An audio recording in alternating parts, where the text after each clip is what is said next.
अध्याय 4 सामान्य पोर्टफोलियो नीति। रक्षात्मक निवेशक। आपका पोर्टफोलियो कितना आक्रामक होना चाहिए? ग्राहम कहते हैं कि आप किस प्रकार के निवेश पर कम निर्भर करते हैं और किस तरह के निवेशक हैं।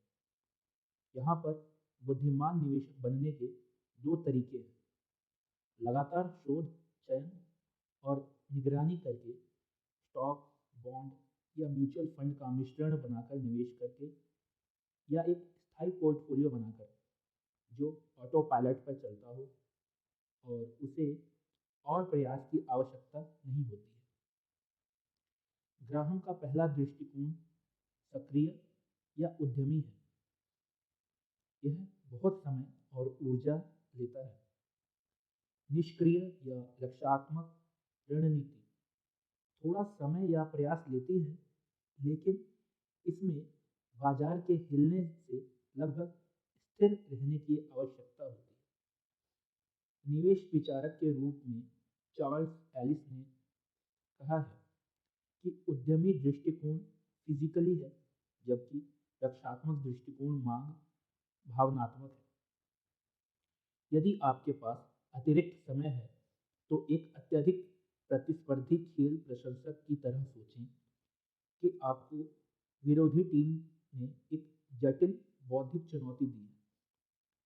अब आपका दिमाग एक्टिव होकर समाधान के लिए सोचना शुरू करेगा।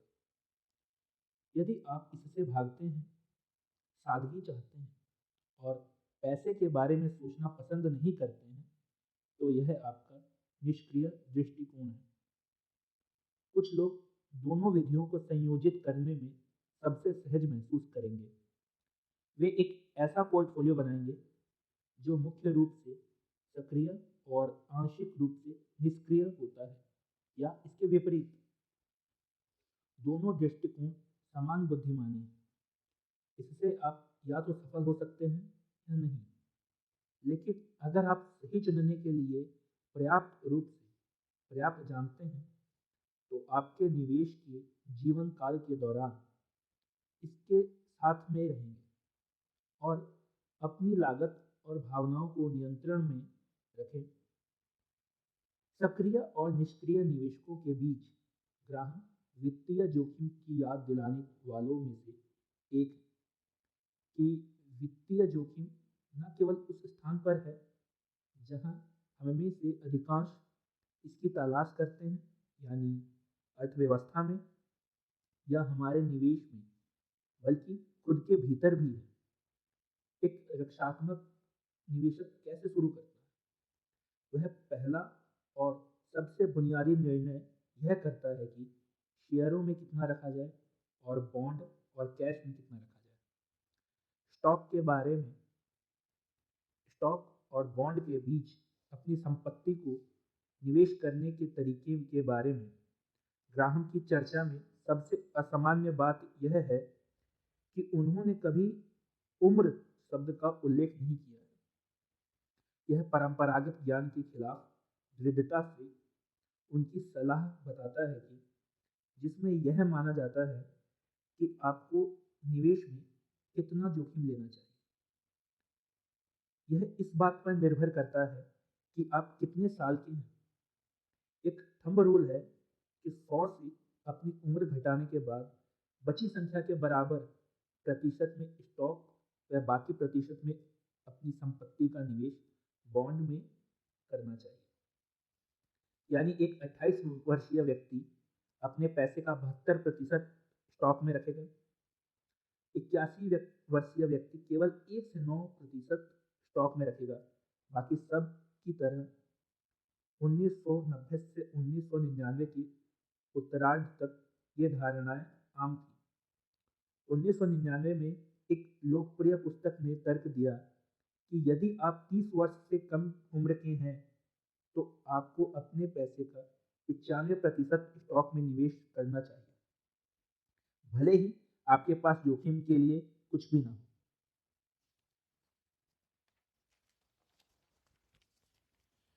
जब तक आप इस सलाह के समर्थकों को अपने IQ से 100 घटाने की इजाज़त नहीं देते हैं, तो आपको यह बताने में सक्षम होना चाहिए कि यहाँ कुछ गड़बड़ है।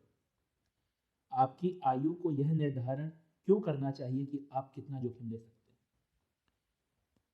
एक 80 वर्षीय व्यक्ति $30 मिलियन के साथ पर्याप्त पेंशन और अपने पोतों पोते के लिए उसके ज़्यादातर पैसे को बॉन्ड में निवेश करने की सलाह देना मूर्खता नहीं होगी।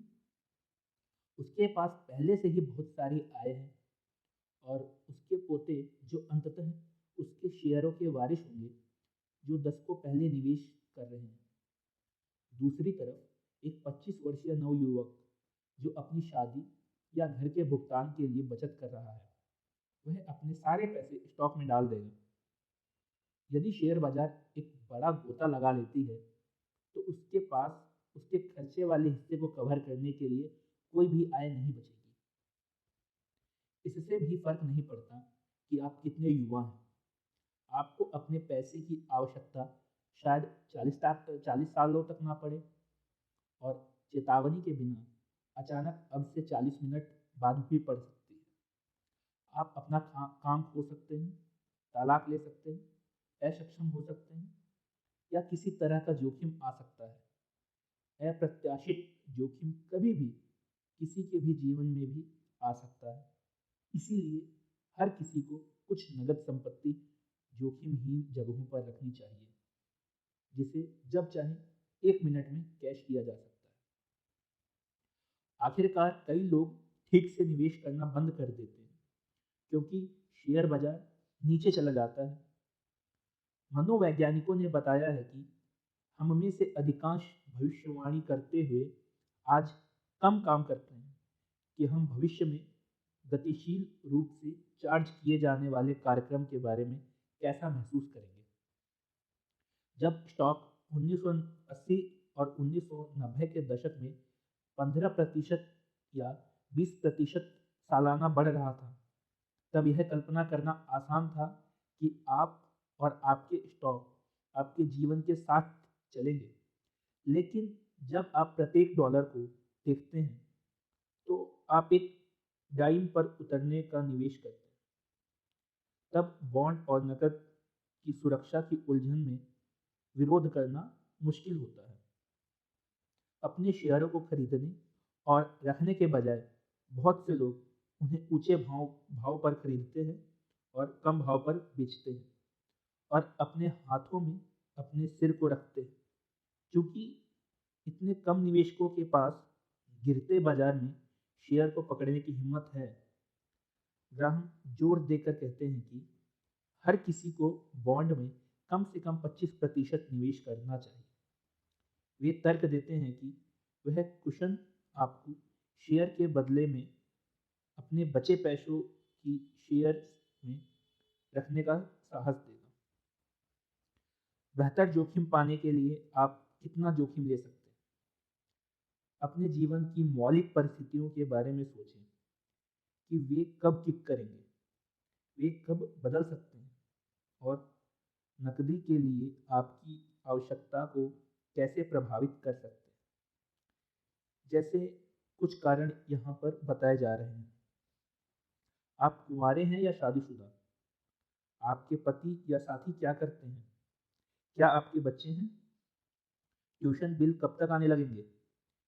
क्या आपके पैसे का किसी को वारिस बनाएंगे या क्या आप अपनी या अपने माता पिता की उम्र बढ़ने के लिए आर्थिक रूप से जिम्मेदार होंगे? आपको कैरियर को कौन से कारक प्रभावित कर सकते हैं? यदि आप स्वरोजगार से कमाते हैं तो आपके जैसे व्यवसाय कितने समय तक चलते रहेंगे? क्या आपको अपने निवेश से नकदी आय की ज़रूरत है? आपके वेतन और आपकी व्यय की ज़रूरत को देखते हुए आप अपने निवेश में कितना पैसा खो सकते हैं? यदि इन कारकों पर विचार करने के बाद आपको लगता है कि आप शेयरों के अधिक स्वामित्व में निहित उच्च जोखिम ले सकते हैं, तो आप ग्राहम के न्यूनतम बॉन्ड या नकद में 25% के आसपास हैं। यदि नहीं, तो अपने अधिकतर शेयरों को खत्म कर दें, क्योंकि ग्राहम के अधिकतम निवेश यानी 75% बॉन्ड या नकदी में बढ़ते हैं। एक बार जब आप लक्ष्य प्रतिशत निर्धारित करते हैं तो उन्हें केवल अपनी विशेष जीवन परिस्थितियों में ही बदलें। तब अधिक शेयर ना खरीदें जब शेयर बाजार बढ़ गया, और उन्हें तब ना बेचें जब बाजार नीचे चला गया हो। ग्राहम के दृष्टिकोण का मूल अनुशासन के साथ अनुमान लगाने का है। सौभाग्य से आपके 401 के माध्यम से अपने पोर्टफोलियो को स्थायी ऑटो पायलट पर रखना आसान है। आइए मान लें कि आप काफ़ी हाई लेवल जोखिम के साथ सहज हैं। मान लें कि आपका स्टॉक में 70% संपत्तियां हैं और बॉन्ड में 30%। यदि आप शेयर बाजार 25% बढ़ता है लेकिन बॉन्ड स्थिर रहते हैं, तो अब आपके पास स्टॉक में 75% से कम और बॉन्ड में केवल 25% ही होगा। अपनी 401 की वेबसाइट पर जाएं या इसके टोल फ्री नंबर पर कॉल करें और अपने 70-30 लक्ष्य कर वापस स्विच के लिए आप अपने पर्याप्त स्टॉक फंड बेचते हैं। कुंजी एक अनुमानित रुग्ण शेड्यूल पर दोबारा बेचना है, इतनी बार नहीं कि आप अपने आप को पागल कर दें, और इतनी मुश्किल से नहीं कि आपके लक्ष्य विचलित हो जाएं। मेरा सुझाव है कि आप नए साल और 4 जुलाई जैसे आसान याद रखने वाली तिथियों पर हर 6 महीने बाद अब और कम नहीं पुनर्विक्रय करते हैं। इस समयावधि दोबारा सेल की सुंदरता यह है कि आपको अपने निवेश निर्णय को एक सरल उद्देश्यपूर्ण मानक पर आधारित करने के लिए मजबूर करता है। क्या अब मेरे पास इस योजना के मुकाबले इस संपत्ति से अधिक लाभ है? ब्याज दरें कहाँ जा रही हैं? इसकी अनुमानित अनुमान के बारे में बताएं। चाहे आपको लगता है कि डॉग डूबने वाला है। टी रो प्राइस समेत कुछ म्यूचुअल फंड कंपनियां जल्द ही ऐसी सेवाएं पेश कर सकती हैं जो आपकी प्रीसेट लक्ष्यों को स्वचालित रूप से आपके 401 के पोर्टफोलियो को पुनः संतुलित कर देगी। इसलिए आपको कभी भी सक्रिय निर्णय लेने की आवश्यकता नहीं होगी। 100% स्टॉक में क्यों नहीं? ग्राहम आपको सलाह देते हैं कि स्टॉक में आपकी कुल संपत्ति का 75% से अधिक निवेश नहीं करना है। लेकिन क्या आपके सारे पैसे शेयर बाजार में हर किसी के लिए उपलब्ध हैं? निवेशकों की एक छोटी संख्या के लिए 100% स्टॉक पोर्टफोलियो समझ में आ सकता है। यदि आप इनमें से एक हैं, यदि आपने कम से कम 1 वर्ष के लिए अपने परिवार के लिए पर्याप्त पैसा सुरक्षित रख दिया है, आप आने वाले कम से कम 20 वर्षों तक लगातार निवेश कर रहे हैं। साल 2000 में शुरू होने वाले बेयर बाजार से आप बच गए हो तो साल 2000 में शुरू होने वाले बेयर बाजार के दौरान शेयर नहीं बेचे हों। साल 2000 में शुरू होने वाले बाजार के दौरान आपने अधिक शेयर खरीदे हों।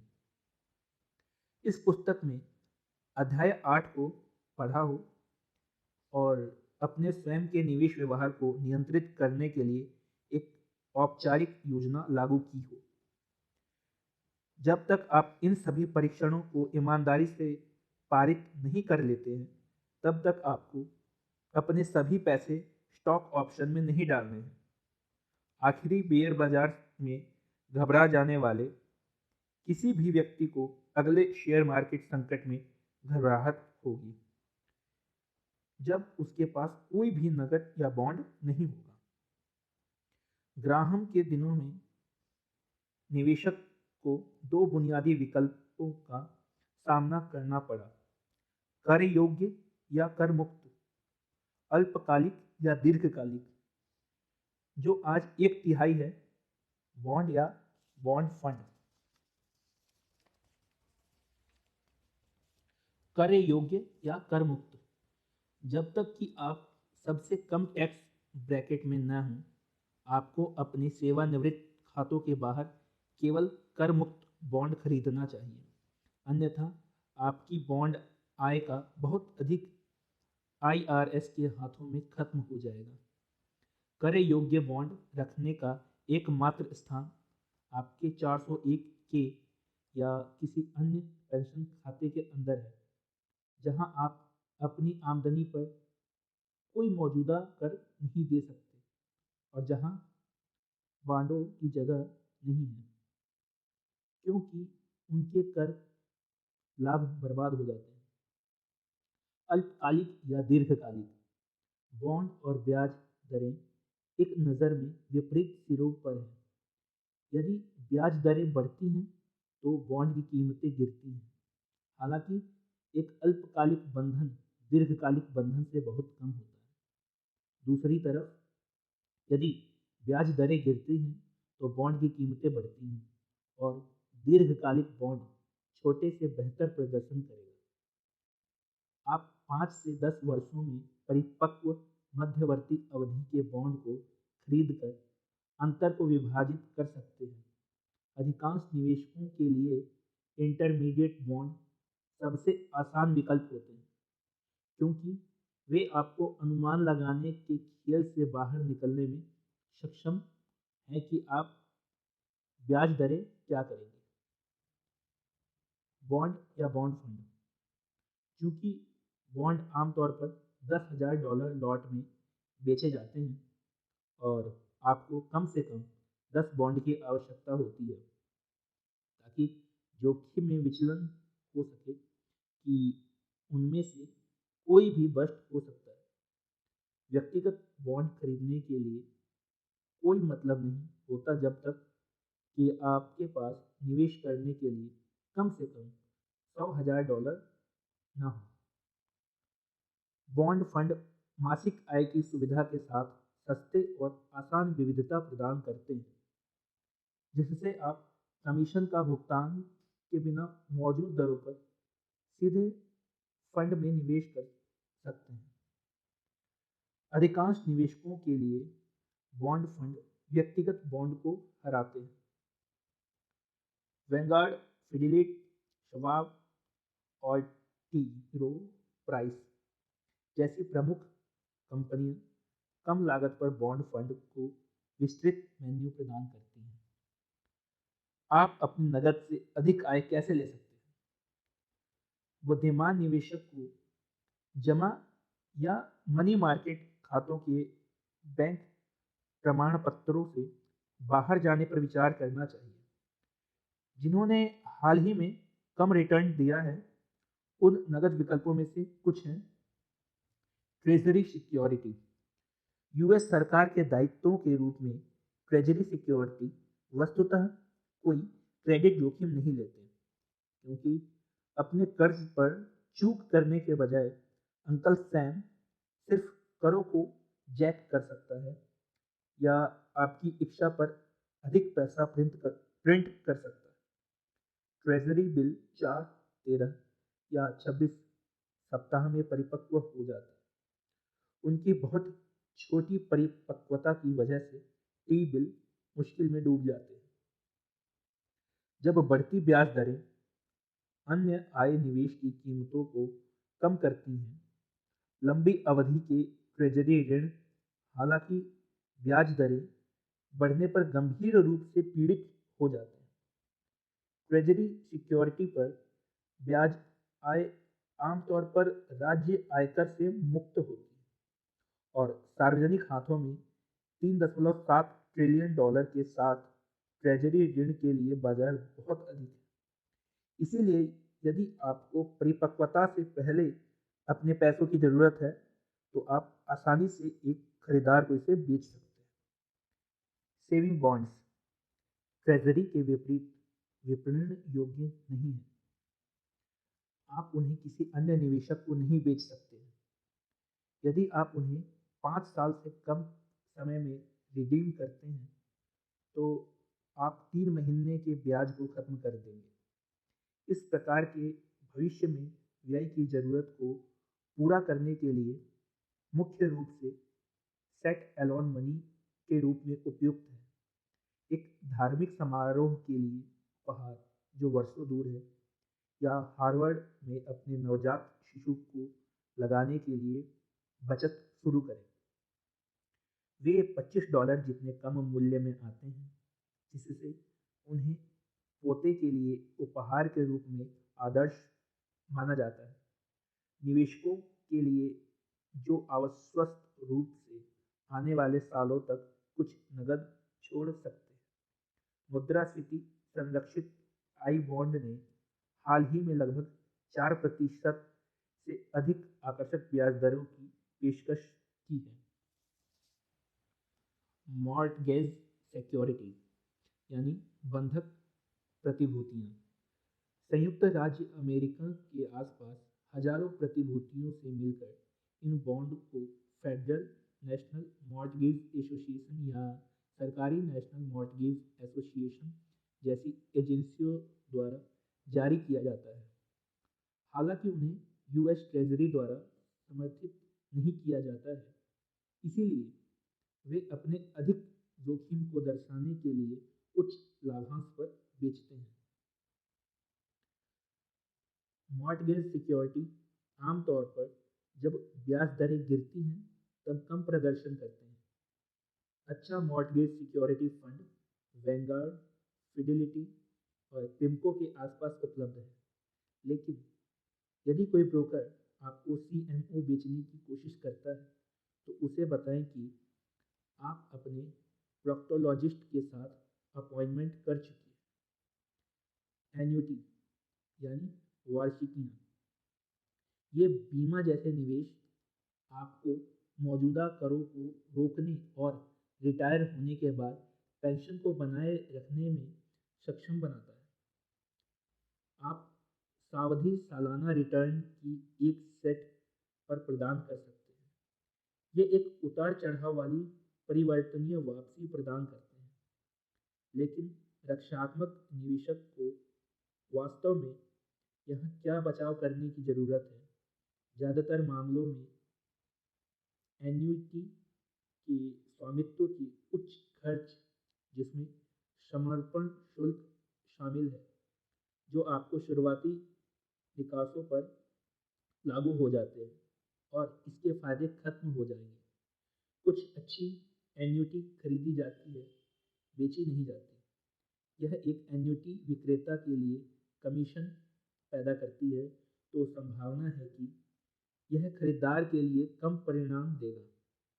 केवल उन लोगों पर विचार करें जिन्हें आप सीधे रॉक बॉटम के साथ प्रदाताओं से खरीद सकते हैं, जैसे एमेरिटास, टाइया, सीआरईएफ और वैनगार्ड जैसी लागतें। प्रेफर्ड स्टॉक पसंदीदा शेयर सबसे खराब दिनों में दुनिया के निवेश हैं। ये बॉन्ड से कम सुरक्षित हैं क्योंकि अगर बैंक दिवालिया हो जाता है तो उनके पास कंपनी की संपत्ति पर केवल एक माध्यमिक दावा होता है और वे आम शेयरों की तुलना में कम लाभ क्षमता प्रदान करते हैं, क्योंकि कंपनियां आमतौर पर ब्याज दरों में गिरावट या उनकी क्रेडिट रेटिंग में सुधार करते समय अपने पसंदीदा शेयरों को कॉल या मजबूती से वापस खरीदते हैं।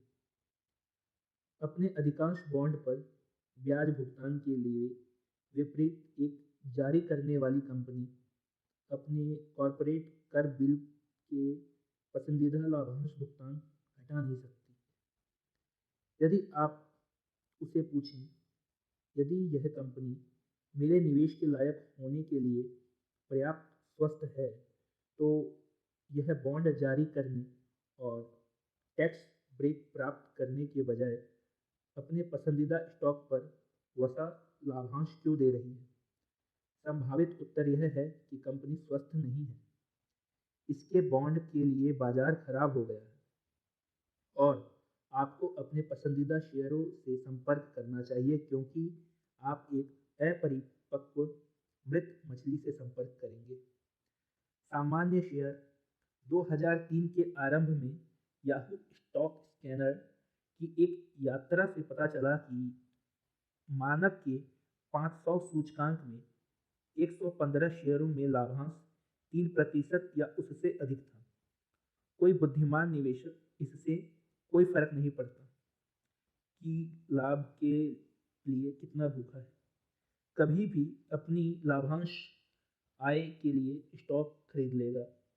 कंपनी और उसके कारोबार ठोस होना चाहिए और इसकी स्टॉक कीमतें उचित होनी चाहिए। लेकिन 2000 में शुरू होने वाले बेयर बाजार के लिए धन्यवाद।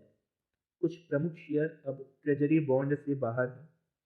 तो यहाँ तक कि सबसे रक्षात्मक निवेशक को यह भी पता होना चाहिए कि चुनिंदा रूप से ऑल बॉन्ड या ज़्यादातर बॉन्ड पोर्टफोलियो में स्टॉक जोड़ने से इसकी आय बढ़ सकती है और इसकी संभावित वापसी बढ़ सकती है।